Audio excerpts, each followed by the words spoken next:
رہبر کی عظمت کو سمجھیں۔ ایران کے یہ بزرگ عالم دین استاد دانشمند فرماتے ہیں کہ اگر میں رہبر کی مظلومیت بیان کروں تو تمہارے دل خون کے آنسو روئیں گے۔ رہبر بہت مظلوم ہے۔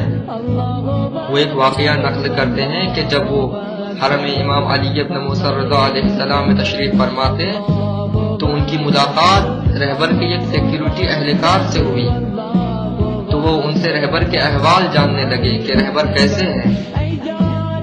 تو وہ سیکیورٹی اہلکار رہبر کے احوال بتانے لگا اور کہتا ہے کہ رہبر کا اپنا ایک برنامہ ہے جس میں ہفتے میں ایک مرتبہ وہ کسی نہ کسی شہید کے گھر جاتے ہیں تاکہ ان کے گھر والوں کو تسلیت عرض کریں، لیکن رہبر ہمیشہ ہم سے یہ تاکید کرتے ہیں کہ میرے آنے کی خبر ان کو پہلے سے نہ دی جائے، کہیں ایسا نہ ہو کہ وہ تیاریوں میں کہیں مشکل میں نہ آ جائیں۔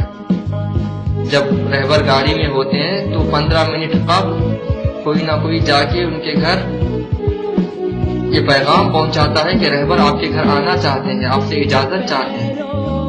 ایک مرتبہ ایسے ہوا کہ ایک شہید کے گھر ہمارا جانا ہوا تو میں خود اجازت طلب کرنے کے لیے 15 منٹ قبل اس شہید کے گھر پہنچا تو کیا دیکھا کہ گھر پہلے سے سجا ہوا ہے، گھر کو صاف کیا گیا ہے۔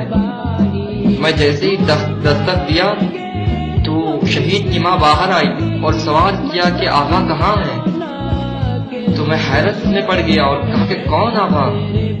تو شہید کی ماں فرماتی ہے آغا رہبر سید علی خامنئی کہاں ہے؟ تو میں پوچھنے لگا آپ کیسے جانتی ہیں کہ رہبر آپ کے گھر آنے والے ہیں؟ تو وہ رونے لگی اور فرمایا کہ کل رات میرا بیٹا میرے خواب میں آیا اور وہ کہنے لگا کہ خوشحال ہو جاؤ، کل آپ کے گھر سید علی آنے والے ہیں۔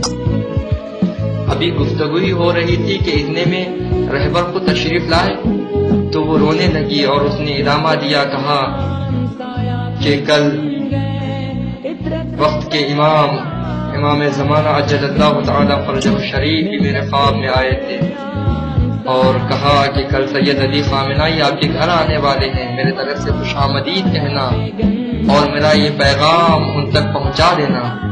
تو رہبر کہنے لگے کون سا پیغام؟ تو شہید کی ماں کہتی ہے کہ رہبر کو میرا سلام کہنا اور کہنا کہ خدا سے اتنی موت کی تمنا نہ کریں، میرے ظہور کا وقت قریب ہے۔ تو رہبر نے جیسے ہی سنا بہت گریہ کیا۔ اس کا دانشمند فرماتے ہیں کوئی ایسا کام انجام نہ دیں، اگر آقا کی مدد نہ کر سکتے ہیں تو ان کی راہ میں رکاوٹ نہ بنے، واقعاً یہ بہت بڑا ظلم ہے، خدا کبھی معاف نہیں